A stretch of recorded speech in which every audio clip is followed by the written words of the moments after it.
खुदा यीशु मसीह के नाम में आप सबको सलाम जी। और जय मसीह की। Hallelujah hallelujah. खुदा की तारीफ हो कि जिसने हमें आज फिर ये फजल दिया है कि उसका कलाम सुन सकें, उसका कलाम जो हमें संभालता है और कलाम के वसीला से ही कायनात बनी है और कलाम के वसीला से लोगों ने निजात पाई है। और यीशु मसीह का इस दुनिया में आना नस्ल इंसानियत को गुनाह की गुलामी से या अबलीस के कब्जे से छुड़ाना है। इसलिए यीशु मसीह इस दुनिया में आया ताकि इंसान को जो उसके कब्जा में था उससे छुड़ाने के लिए वो इस दुनिया में आया ताकि इंसान बच जाए। और आज भी हम खुदा के कलाम में से देखेंगे कि हमेशा की जिंदगी यीशु में है। क्या मैंने कहा कि हमेशा की जिंदगी यीशु में है। यीशु मसीह ही जिंदगी है। जब हम उसके पास आते हैं तो हम किसी की कैद से आजाद होते हैं। जिसने हमारी जिंदगियों पर कब्जा किया हुआ है उससे हम रिहाई पाते हैं। सो देखेंगे खुदा के कलाम में से जिनके पास बाइबल मुकद्दस है, यूहन्ना का पहला आम खत, जिनके पास बाइबल मुकद्दस है, यूहन्ना का पहला आम खत 5वां बाब 18वें आयत से हम 21वें आयत तक पढ़ेंगे। जिनके पास बाइबल मुकद्दस है इसमें से देखें, यह हम सब के लिए बाइस बरकत है। और यहां पर इसका लिखा है, हम जानते हैं कि जो कोई खुदा से पैदा हुआ है वो गुनाह नहीं करता, बल्कि उसकी हिफाजत वो करता है जो खुदा से पैदा हुआ है और वो शरीर उसे छू नहीं पाता। 19वें आयत, हम जानते हैं कि हम खुदा से हैं और सारी दुनिया उस शरीर के कब्जा में पड़ी हुई है। और ये भी जानते हैं कि खुदा का बेटा आ गया है और उसने हमें जो उसने समझ बख्शी है ताकि उसको जो हकीकी है जाने और हम उसमें जो हकीकी है यानी उसके बेटे यीशु मसीह में हकीकी खुदा और हमेशा की जिंदगी यही है। ऐ बच्चों, अपने आप को बुतों से बचाए रखो। खुदा के कलाम पर उसकी बरकत हो। आमीन। सब मिलकर कहें आमीन आमीन। खुदा के कलाम में से आज अपनी बेहतरी के लिए सुनेंगे, क्योंकि जरूरी है कि जो हवाला आपने सुना है उसको जाने, उसको समझे, क्योंकि हम जानते हैं बाइबल मुकद्दस हमें यह बताती है कि जो गुनाह दुनिया में आ चुका था उसके पास किसी के पास उसका कोई इलाज नहीं था, कोई गुनाह से आजाद नहीं कर सकता था। और बाइबल मुकद्दस हमें यह बताती है जो खुदा से पैदा होते हैं वो गुनाह नहीं करते। जो खुदा से पैदा होते हैं वो गुनाह नहीं करते, क्योंकि अभी आपने सुना है तो खुदा से पैदा होना गुनाह पर गालिब आना है।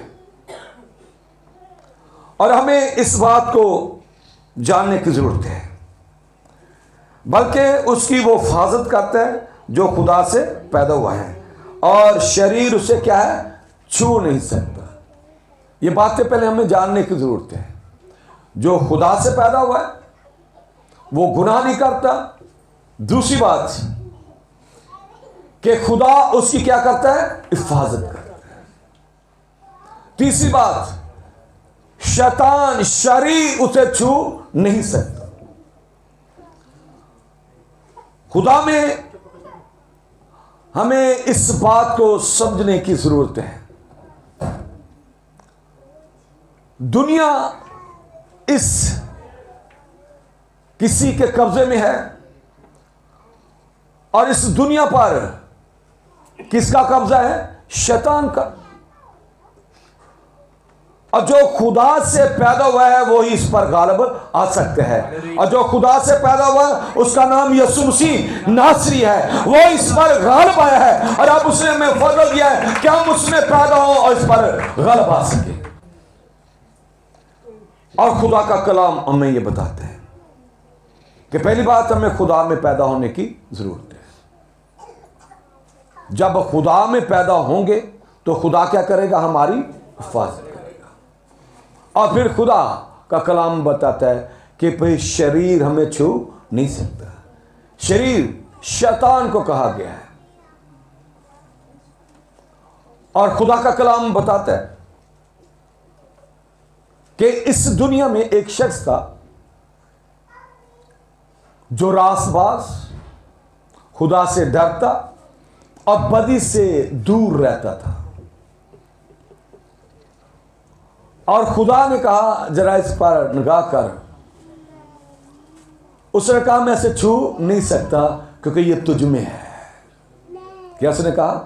शैतान ने कहा मैं इसे छू नहीं सकता, अगर तू इजाजत है तो फिर मैं सब कुछ कर सकता हूं। खुदा ने कहा जा, जो तू कुछ कर सकता है कर ले, लेकिन ये फिर भी मेरा इनकार। जो खुदा से पैदा होते हैं वो कभी भी खुदा का इनकार नहीं करते, क्योंकि वो खुदा में था, रासबाज था। शैतान ने अपना पूरा जोर लगा लिया लेकिन वो कामयाब हुआ, इसलिए कि खुदा में आने में हमारी कामयाबी है, खुदा में पैदा होने में हमारी कामयाबी है। खुदा का कलाम हमें ये बताता है कि शरीर उसे छू नहीं सकता। और बाइबल मुकद्दस में आगे चलेंगे, हम जानते हैं कि हम खुदा से हैं। क्या है उसने कहा? यूना क्या कह रहा है? हम जानते हैं हम किससे हैं? खुदा से हैं। और सारी दुनिया उस शरीर के कब्जा में पड़ी हुई है। हम खुदा से हैं और दुनिया किसके कब्जे में है? शैतान। और इसलिए तो लोग ऐसे काम करते हैं, बुरे बुरे काम, क्योंकि उसके कब्जे में है, शैतान की गिरफ्त में है। वो जो चाहे वो करते हैं,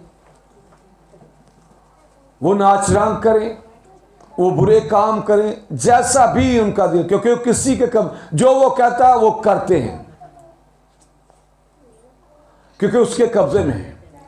और उसके कब्जे में छुड़ाने से इंसान रिहाई पाता है, और छुड़ाने वाला और दुनिया में कोई नहीं है। अगर शरीर के कब्जे से कुछ छुड़ाने वाला है तो वो यीशु मसीह नासरी है।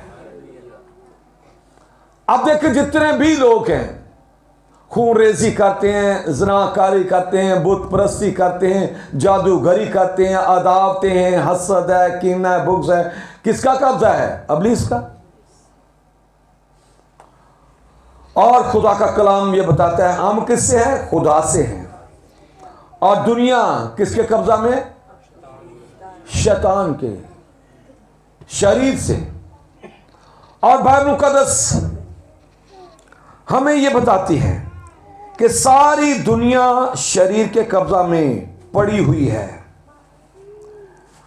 और 20वीं आयत हम बताती है, और ये भी जानते हैं कि खुदा का बेटा आ गया है। हालेलुया।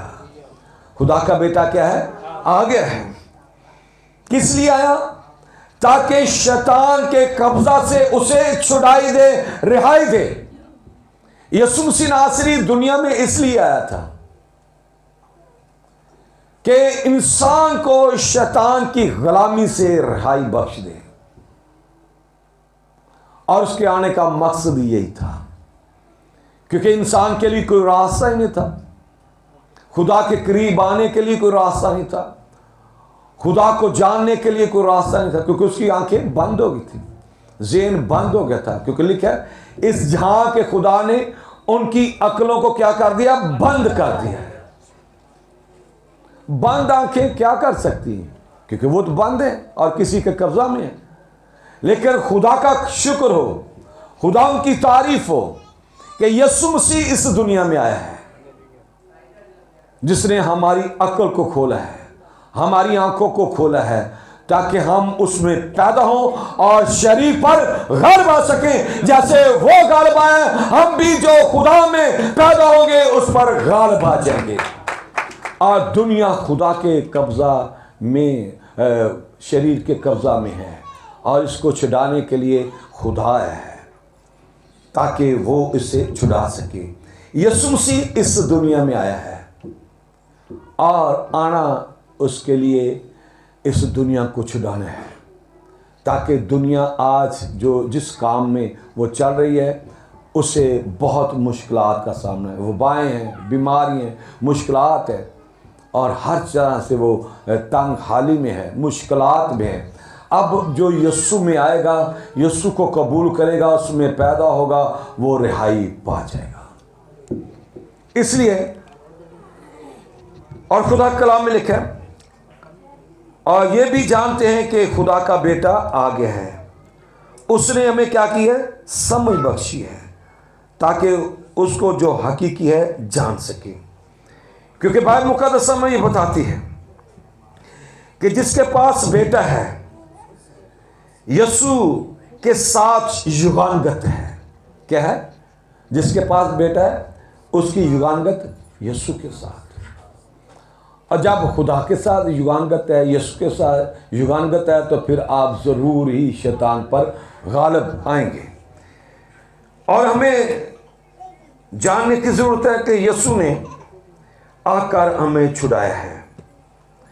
यूहन्ना ने यह खत ईमानदारों को यकीन दिलाने के लिए लिखा कि उन्हें यीशु मसीह पर ईमान के वसीला से अब्दी खलासी और खुदा की ज़िंदगी उन्हें मिल जाए। अब्दी खलासी हमें यीशु मसीह से है, और खुदा का कलाम हम बताता है। तो हमें उसके पास आने की ज़रूरत है, उसको जानने की ज़रूरत है, और उसे समझने की ज़रूरत है। इसलिए यीशु मसीह इस दुनिया में आया है, क्योंकि इब्लीस के कब्ज़ा में पूरी दुनिया है, और ये ऐसे नहीं रिहाई पा सकती। इसके लिए आप कुछ करेंगे तो कुछ होगा। इसके लिए दुआ है, रोज़ा है, और खुदा की कुर्बत में रहना है। मसीह जितना खुदा के करीब रहा, उतने ही ज़्यादा मौज़ात हुए और लोगों ने रिहाई पाई। और शागिर्द भी जितने खुदा के करीब रहे, उनके वसीला से लोग रिहाई। आप कलीसिया के लोग जितने भी हैं, अगर आप दुआ रोज़े में ठहर जाएं, तो आज भी हमारे ख़ानदान, कलीसिए, लोग शैतान के कब्ज़ा से आज़ाद हो सकते हैं। और फिर हम कह सकते हैं जिसे खुदा का बेटा आज़ाद करे, वो वाकई ही आज़ाद है, वो वाकई ही आज़ाद है। तो यीशु मसीह आज़ाद करने के लिए है, जो हकीकी खुदा है। और बाइबल मुकद्दस में ये बताती है, और लिखा है बाइबल में कि मसीह ही खुदा है और इस दुनिया में आया है, इसलिए कि सारी दुनिया किसके कब्जा में है? शरीर के कब्जा में है, जो शरारत करने वाला है, जिसने हर जगह पर शरारत की है। आसमान पर भी शरारत की है, ज़मीन पर भी शरारत की है, और उसका नाम शैतान है। उससे छुड़ाने के लिए मसीह आया है। इसलिए हम मसीह पर ईमान रख कर शैतान के कब्जा से आज़ाद हो सकते हैं, क्योंकि यीशु मसीह नासरी है जो हमें आज़ाद कर सकता है, और वही हमारा निजात दहिंदा है। आइए अपने सर को झुकाएंगे और दुआ करें।